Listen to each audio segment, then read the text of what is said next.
আজকাল একটা জিনিস আমি খুব স্ট্রংলি ফিল করি যে আমি জেনুইনলি হ্যাপি। পারফেক্ট না, সব প্রবলেম সলভ হয়ে গেছে এমনটাও নয়, কিন্তু ভেতর থেকে একটা শান্তি আছে, একটা ক্ল্যারিটি আছে, একটা ফিলিং আছে যে আমি এগোচ্ছি।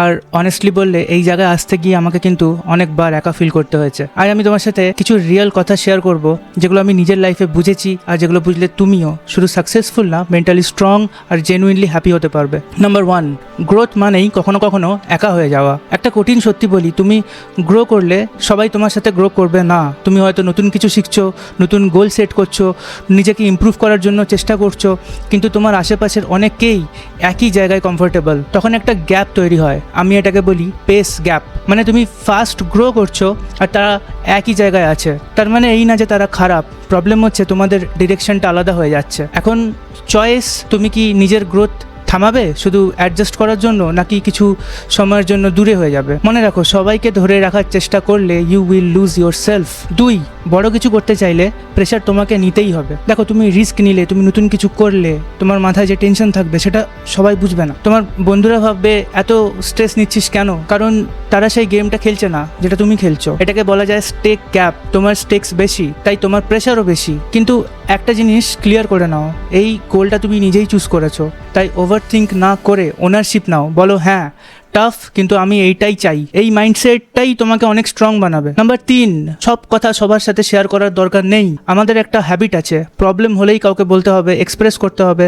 কিন্তু সত্যিটা হলো, সব প্রবলেম সবার সাথে শেয়ার করা স্মার্ট নয়। সবাই তোমাকে বুঝবে না, তারা সবাই তোমাকে হেল্পও করতে পারবে না। কিছু কিছু জায়গায় সাইলেন্ট থাকা বুদ্ধিমানের কাজ।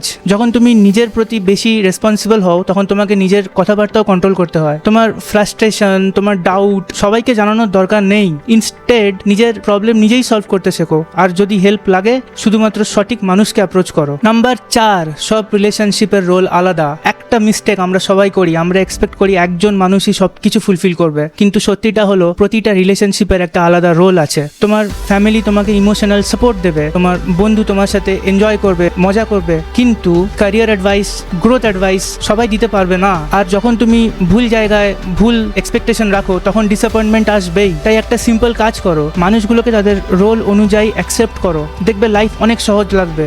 Number 5, choose your loneliness wisely. একটা ইম্পর্টেন্ট কোয়েশ্চেন, তুমি কি লোনলি প্লাস আনসাকসেসফুল হতে চাও, না লোনলি প্লাস সাকসেসফুল হতে চাও? কারণ জীবনের আসল সত্যটা হলো, লোনলিনেস কমপ্লিটলি অ্যাভয়েড করা যায় না। তুমি যদি ড্রিম চেস করো, তাহলে কিছু সময় একা লাগবেই, কিন্তু এই একাকিত্বটা যদি পারপোজের জন্য হয়, তাহলে সেটার ভ্যালু আছে। Temporary loneliness is equal to long term results. আজ যারা তোমাকে ইগনোর করছে, কাল তারা তোমার সাথে বন্ধুত্ব করতে চাইবে, কিন্তু সেটা তখনই হবে যখন তুমি নিজের উপর কাজ করছো।